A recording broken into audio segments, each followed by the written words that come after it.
आज मोदी जी जो है वो संघ के शताब्दी वर्ष कार्यक्रम में पहुंचे थे। संघ के जाहिर सी बात है पिछले कुछ समय से जो स्थितियां दिख रही हैं और शायद 333-34 से 240 तक का जो सफर है, उस सफर ने मोदी जी को इतना झुकाया है कि पहली बार मोदी जी जो है वो नागपुर संघ मुख्यालय गए थे अटेंडेंस लगाने, फिर अब उनके शताब्दी कार्यक्रम में जाकर के संघ के कसीदे पढ़ रहे हैं 40-40 मिनट, और ऐसे ऐसे कसीदे जिसकी शायद उम्मीद भी नहीं की जा सकती। जरा सुनवा दीजिए, बहुत छोटा सा अंश है, सुन लीजिए।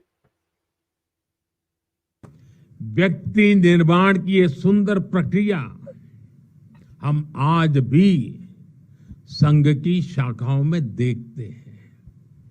संघ शाखा का मैदान एक ऐसी प्रेरणा भूमि है जहां से स्वयं सेवक की अहम से वयम की यात्रा शुरू होती है।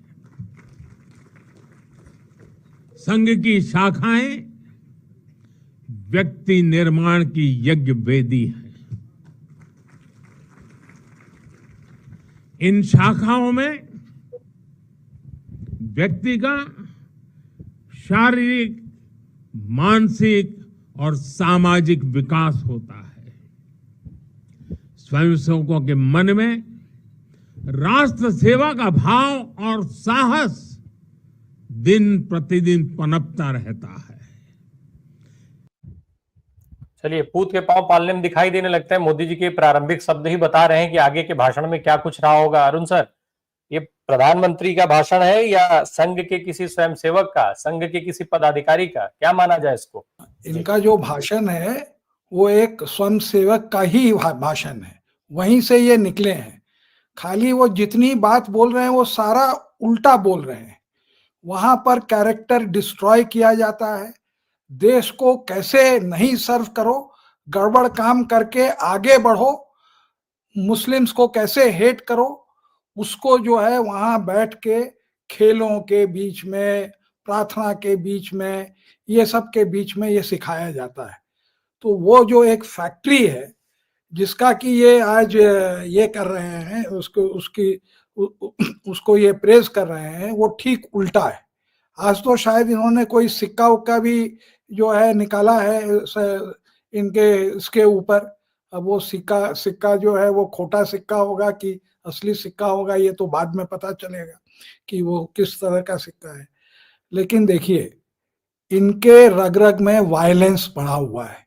आप इनकी हिस्ट्री देखिए, गोडसे से लेके अभी तक जहां जहां लोग इनकन्वीनियंट रहे हैं, ये पॉलिटिकल अपोनेंट रहे हैं और जहां वो रहे, सबको ये मारते गए और जो है कानून में ये बचते गए।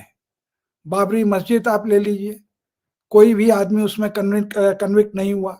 मालेगांव ले लीजिए, प्रज्ञा ठाकुर को पार्लियामेंट ले आए, कोई भी वहां भी कन्विक्ट नहीं हुआ, सब बरी हो गए। जज लोया जब इनके ऊपर आई, वहां भी कुछ नहीं हुआ। चंद्रचूड़ साहब तो एकदम आगे बढ़ के पंक्ति में जो है क्लीन चिट में लिखने में जो है आगे रहे। तो इनको हिरन पांड्या, आप कलबुर्गी, पंसारी, गौरी लंकेश, आप एक लिस्ट देखिए तो। और ये राहुल गांधी अगर बचे हुए हैं तो एक ही कारण से बचे हुए हैं कि अगर इनको मारे तो हम इलेक्शन हार जाएंगे बुरी तरह। ये जिस दिन उनको भय नहीं होगा ये कुछ भी कर सकते हैं। इनकी यही हिस्ट्री है। इतना जहर इन्होंने जो घोल दिया है इस सोसाइटी में, और बैकग्राउंड भी बना रहे हैं। क्या बताएं, सिक्योरिटी ये मानते नहीं है। ये नहीं है कि सिक्योरिटी इनहांस करें, एरू गहरे नथे खैरो सबको खूब सिक्योरिटी दी हुई है, वो नहीं करेंगे। बस आज से ही कंप्लेंट करने लगे। इनका क्या, जब कांग्रेस की सरकार थी तो क्या आपने ये सुना था कि फॉरेन सॉइल में जाके इन्होंने मर्डर किया हो? कनाडा में निज्जर का मर्डर आप देखिए, पूरा जो है वो माहौल वहां से खराब हो गया। अमेरिका में भी वो, मैं नाम भूल रहा हूं, उस वहां भी इन्होंने अटेम्प्ट किया। तो सीक्रेट सर्विस हो, इनके कार्यकर्ता हो, ये सब वायलेंस के प्रोन है। और राहुल गांधी भी इस बात को रिकग्नाइज करते हैं। आप याद करिए कि एक कॉन्फ्रेंस में, जो लॉयर्स की शायद कॉन्फ्रेंस थी, जिसमें कि सिंघवी साहब ने उनको, वो अपना भाषण दे रहे थे, तो वो बात कर रहे थे अपनी वो प्रियंका गांधी के बारे में कि ये जो खुलासा कर रहे थे एक के बाद एक चुनाव आयोग के खिलाफ में, तो उन्होंने कहा कि भाई you are playing with fire. तो राहुल गांधी ने यही जवाब दिया उनको कि भाई yes I know I am playing with fire but we will all one day go into the fire, most of us. उसमें उन्होंने मुस्लिम्स जहां दफनाते हैं उनको एक्सक्लूड किया। यही बात जब वो श्रीनगर गए थे, कितने लोगों को जिन्होंने वार्निंग की, वो कौन से पाटिल साहब जस्टिस बता रहे थे कि हमने कहा कि भाई आप इस तरह से जाते हैं आपको मार दें, बोले कि हाँ मुझको मालूम है बट आई डोंट केयर। तो एक तो वो केयर नहीं करते, ऊपर से ये, तो आई मीन बहुत ही अजीब सिचुएशन है एकदम। इनको कोई भी नहीं, आप गुजरात की पूरी हिस्ट्री लिए, नारायण पाटिया और ये और वो जो गुलबर्गा सोसाइटी, आप कहाँ लगे हैं? और ऊपर से वो अमित शाह बोलेगा कि हिंदू तो टेररिस्ट हो ही नहीं सकता। अरे ना तुम हिंदू हो ना कुछ, तुम पाखंडी हो। कब से तुम हिंदू हो गए? एक तुम बिल्ला लगाए हुए हो हिंदू का कि इलेक्शन हम जीते, और कोई नहीं है तुम्हारे में हिंदू के कोई भी तुम्हारे में कैरेक्टरिस्टिक नहीं है। तो ये तो इनका एक बैकग्राउंड है, और उससे जो है लोगों को भी थोड़ा सा सतर्क होना पड़ेगा, क्योंकि इनका कोई भी लिमिट नहीं है किसी भी डेप्थ को। ये लोग पढ़े लिखे लोग नहीं है, इनकी बुद्धि जो है वहीं तक है, ग्रेजुएट वाली बुद्धि है, सड़क छाप जिसको मैं कहता हूं कि ये इनकन्वीनियंट है, इनको मार दो।